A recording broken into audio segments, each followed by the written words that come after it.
இயேசு உங்களை நேசிக்கிறார். பிரியமானவர்களே, இந்த நாளில் ஆண்டவர் நம்மளோடு பேசும்படியாய் வேதத்திலிருந்து ஒரு வசனத்தை கூட வாசித்து ஆண்டவர் நம்மளோடு பேசக்கூடிய, ஆண்டவர் நமக்கு கற்றுக் கொடுக்கக்கூடிய காரியங்களை பார்ப்போம். அது மத்தேயுவின் புஸ்தகம் 11வது அதிகாரம் 12வது வசனம் இப்படியாக சொல்லப்படுகிறது. யோவான் ஸ்நானகன் காலம் முதல் இதுவரைக்கும் பரலோக ராஜ்யம் பலவந்தம் பண்ணப்படுகிறது, பலவந்தம் பண்ணுகிறவர்கள் அதை பிடித்துக் கொள்ளுகிறார்கள் என்று சொல்லுகிற வேதம் சொல்லுகிறது. பிரியமானவர்களே, யோவான் ஸ்நானன் காலத்திலிருந்து பரலோக ராஜ்யம் பலவந்தம் பண்ணப்படுகிறது. காலம் முதல் இதுவரைக்கும், இந்த நாள் வரைக்கும், அதாவது இயேசு கிறிஸ்துவின் நாட்கள் முதல் கொண்டு இயேசு கிறிஸ்து வருவதற்கு முன்பாய் மனந்திருங்கள் பரலோக ராஜ்யம் சமீபமாய் இருக்கிறது யோவான் ஸ்நானன் பிரசங்கம் பண்ணினார். அன்றிருந்து இந்த வரைக்கும் பரலோக ராஜ்யத்தை குறித்துதான ஒரு காரியத்தை நமக்கு அறிவித்துக் கொண்டே இருக்கிறார்கள். அதை பலவந்தம் பண்ணப்படுகிறது. ஒவ்வொருவரையும் பலவந்தமா எப்படியாவது நீங்க போங்க அப்படின்னு சொல்லி அந்த பரலோக ராஜ்யத்துக்கு எங்கும் சுவிசேஷம் அறிவித்துக் கொண்டு இருக்கிறது. ஒரு முக்கியமான நோக்கம் என்றால், ஒருவரும் கெட்டு போகக்கூடாது. ஆண்டவருடைய விருப்பம். அவர் வருகைக்கு தாமதத்தை அறிந்திருக்கோமே, ஆனால் ஏன் அப்படி இயேசு கிறிஸ்து வருகிறேன் என்று சொன்னாரே? 2024 வருடங்கள் ஆகிவிட்டது, ஆனால் ஒன்றும் வரல.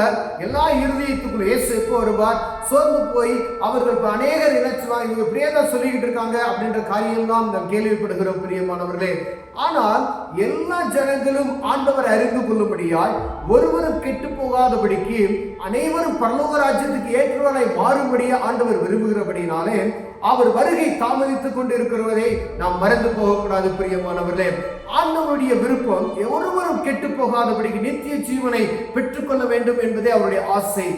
ஏன் பரலோக ராஜ்யம் எல்லாருக்கும் பலவந்தம் பண்ணப்படுகிறது என்றால், சபையில எங்க தொழுக்களில சுவிசேஷம் அறிவிக்கப்படுகிறது, டிராக்ஸ் கொடுக்குறாங்க, அடி வாங்கிக்கிட்டு உத வாங்கிக்கிட்டு அடுத்த ஜனங்கள்கிட்ட அவங்க ஏற்ற வாங்கிக்கிட்டு அவர்கள் சமூகத்துல அந்த பகுதியில போய் சுவிசேஷத்தை அறிவிக்கிறதுக்கு ஒரு நோக்கம் உண்டு. பிரியமானவர்களே, எல்லா ஜனங்களும் இந்த பூலோகத்தில் இருக்கக்கூடிய அனைத்து மக்களுக்கு, ஒருவேளை இந்திய தேசத்துல மாத்திரமா, இல்ல தமிழ்நாட்டுல மாத்திரமாலா, இல்ல ஒரு குறிப்பிட்ட மாவட்டத்துக்கு மாத்திரம் அல்ல, உலகம் எங்கும் இருக்கிற அனைத்து நாடுகளிலும் இருக்கிற அனைத்து மக்களையும் ஆண்டவராகி இயேசு கிறிஸ்து அந்த பரலோகத்துக்கு ஏற்றவர்களாய் மாற்றும்படியாகவே அவருடைய சீசர்களுக்கு கட்டளை கொடுத்து, நீங்க உலகமெங்கும் புறப்பட்டு சென்று சகல ஜனங்களுக்கு சுவிசேஷத்தை அறிவித்து அவர்களை சீசராக்குங்கள் என்று சொன்னார். பிரியமானவர்களே, அதுதான் நமக்குடைய சுவிசேஷம்.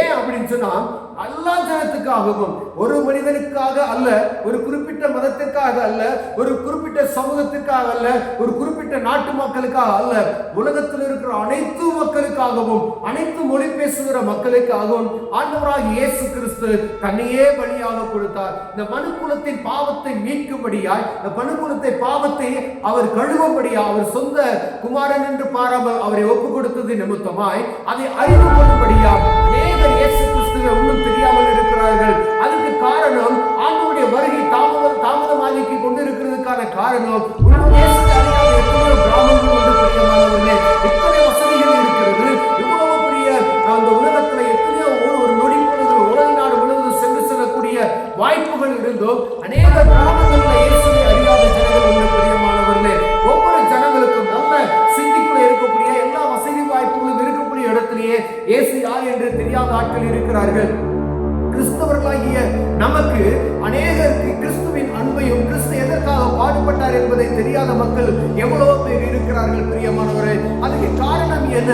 சிலர் அசால்ட்டாக விட்டு விடுகிற காரியம், சபைகள்ல அவர்களுக்கு சரியான போதிப்பில்லாத காரியமாய் இருக்கலாம். ஆனால் பரலோக ராஜ்யம் பலவந்தம் பண்ணப்படுகிறதுக்கு ஒரு நோக்கம் என்ன என்பதை மாத்திரம் அறிந்து கொள்ளணும். ஒவ்வொருவரும் உங்கள்கிட்ட வந்து உங்களை டிஸ்டர்ப் பண்ணுகிறது போல உங்களுக்கு காரணம் தோணலாம். அநேகர் வந்து உங்களுக்கு ஏதாவது தொந்தரவு செய்கிற போல ஒரு காரியத்தை தோணலாம். இயேசு நல்லவர், இயேசு உங்களை நேசிக்கிறார், நீங்க இயேசுவை ஏற்றுக்கொள்ளுங்க, பைபிள் வாசிங்க, ஜெபம் பண்ணுங்க, ஆலயத்துக்கு செல்லுங்க, இப்படிப்பட்ட காரியத்தை ஒவ்வொருவரும் உங்களுக்கு சொல்லலாம். யாராவது உங்க நண்பர்கள் சொல்லலாம், உங்க பெற்றோர்கள் சொல்லலாம், உங்க முதியவர்கள் சொல்லலாம், உங்க ஃப்ரெண்ட்ஸ் சொல்லலாம், இல்ல உங்க பக்கத்துல உங்க சேர்ச்சுக்கு போறவங்க சொல்லலாம், இல்ல அருகாமை வீட்டில் உள்ளவங்க சொல்லலாம், இல்ல வேலை பார்க்கிற இடத்துல இருக்கிறவங்க உங்களுக்கு சொல்லலாம். பிரியமானவர்களே, அதற்கு ஒரு காரணம், பரலோக ராஜ்யத்துக்கு நீங்க போக வேண்டும் என்பதை ஆண்டவர் விரும்புகிறபடியினால காரணத்தினாலே இந்த காரியத்தை பலவந்தமாய் உங்களுக்குள் திணிக்கிறார்கள். பிரியமானவர்களே, பைபிள் சொல்லுகிறது பரலோக ராஜ்யத்துக்கு உள்ளே நுழைவதற்கு எல்லா ஜனங்களையும் பலவந்தம் பண்ணி உள்ளே அழைக்கப்படுகிறார். பிரியமானவர்களே, இதுவே ஆண்டவருடைய நோக்கம். ஒருவரும் கெட்டு போகாதபடிக்கு நித்திய ஜீவனை பெற்றுக் கொள்ள முடியாய். ஒருவேளை அந்த ஆண்டாண்டு காலமே வாழக்கூடிய இடத்துக்கு நீங்களும் நானும் தப்பி போய்விடாதபடிக்கு ஆண்டவருடைய அன்பையும் அவர் நமக்காக சிந்தின இரத்தத்தையும் நீங்கள் புரிந்து கொள்ள முடியாது. நீ எப்படிப்பட்ட பாவியாக இருந்தாலும் இயேசு கிறிஸ்து அந்த பாவங்களை மன்னித்து அந்த பரலோக ராஜ்யத்துக்கு உங்களை ஏற்றவர்களாய் மாற்றிவிட்டார் என்கிற அதை அறிந்து கொள்ளும்படியாவே இந்த சுவிசேஷத்தின் ராஜ்யம் சகல ஜனங்களுக்கும் பிரசங்கிக்கப்பட்டு வருகிறது. பிரியமானவர்களே, இந்த பரலோக ராஜ்யம் பலவந்தம் பண்ணப்படுகிறதுக்கு காரணம் இதுதான். பிரியமானவர்களே, பலவந்தம் பண்ணப்படுகிறவர்கள் அதை எப்படியாவது பிடித்துக் கொள்ளணும்னு சொல்லி ஒரு கூட்டம் ஓடுகிறார்கள். எப்படியாவது ஒரு ஜன கூட்டத்துக்கு இதை பலவந்தமாய் சுவிசேஷத்தை அறிவித்து விட வேண்டும். அடியை வாங்கிக்கிட்டு உதய வாங்கிக்கிட்டு அநேக இடங்கள்ல ஆண்டவர் ஊழியர்காரர்களை எவ்வளவு துன்பப்படுத்துகிறார்கள். அதெல்லாம் பொருட்படுத்தாதபடி அவர்கள் ஓடுகிற ஒரு நோக்கம் உண்டு. பணத்திற்காக அல்ல, ஆண்டவருடைய நாமத்தை மகிமைப்படுத்தும் என்கிற ஒரு நோக்கம் உண்டு.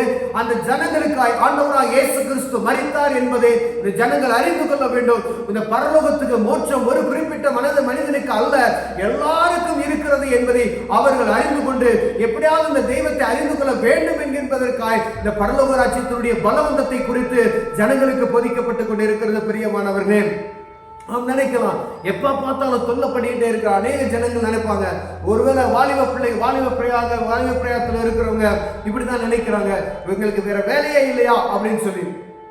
ஆனா அந்த வேலை செய்ய அவங்களுக்கு 1000 வேலைகள் இருக்கு, அவங்களுக்கு குடும்பங்கள் இருக்குது. ஆனாலும் அதன் மத்தியில ஆண்டவருடைய ராஜ்யத்தை உங்களுக்கு அறிவிக்க வருவதற்கு காரணம் நீங்கள் உயர்ந்த மனிதர்கள் ஆக வேண்டும். நீங்கள் ஆண்டவரை அறிந்து கொள்ள வேண்டும். இந்த உலகத்தில் காணப்படுகிற காரியங்கள் எல்லாம் மாயை என்பதை நீங்கள் அறிந்து கொள்ள வேண்டும் என்பதற்காக அவர்கள் எப்படியாவது உங்கள்கிட்ட இந்த இயேசு கிறிஸ்துவை பற்றி சொல்லுவதற்கு தாயா ஓடி வராங்க. பிரியமானவர்களே, இந்த இயேசு கிறிஸ்து இல்லாதபடி பரலோக ராஜ்யத்துக்கு ஒரு மனிதன் உள்ள நுழைய முடியாது என்பதை நீங்க அறிந்து கொள்ளணும் என்பதற்காக தான் பலவந்தமாய் இயேசு கிறிஸ்துவை உங்களுக்கு அறிவித்துக் கொண்டிருக்கிறார்கள். இவ்வளவு பாடுகள் மத்தியில, இவ்வளவு நெருக்கத்தின் மத்தியில, அநேக தடை சட்டங்களுக்கு மத்தியில ஆண்டவராய் இயேசு கிறிஸ்துவை இந்த ஜனங்களுக்கு அறிவிக்க வேண்டும் என்று ஒரே ஒரு நோக்கம், நீங்கள் இயேசுவின் அன்பை அறிந்து கொள்ளணும். அவர் உங்களுக்காய் சிலுவையில் இரத்தம் சிந்தினார் என்பதை அறிந்து கொண்டு அந்த பரலோகத்திற்கு அவரே உங்களுக்கு நித்திய ஜீவனை காண்பித்திருக்கிறார். அவர்தான் வழி என்பதை காண்பிக்கும்படியாகவே இந்த பலவந்தமான ஒரு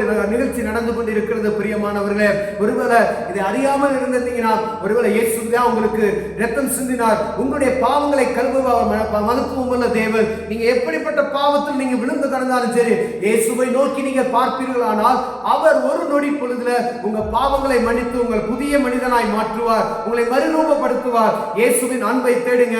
அவரை நோக்கி பார்க்கிறவர் வெட்கப்பட்டு போனதில்லை என்று வேதம் சொல்லுகிறது. பிரியமானவர்களே, கண்களை மூடுவோம், ஜெபம் செய்வோம். அன்பின் தகப்பனே, பரலோக ராஜ்யம் பலவந்தம் பண்ணப்படுகிறது என்ற காரணத்தை என் ஜனங்கள் அறிந்து கொள்ளும்படியாய், எப்படியாவது ஆண்டவருடைய அன்பை இவர்கள் அறிந்து கொள்ளும்படியாய் கர்த்தர்களுக்கு உதவி செய்வீராக. வாசல்கள் திறக்கப்படட்டும் ஐயா, அடைபட்ட கதவுகள் திறக்கப்படும் நான் ஜெபிக்கிறேன் இயேசுவின் நாமத்தில் பிதாவே, ஆமென், ஆமென்.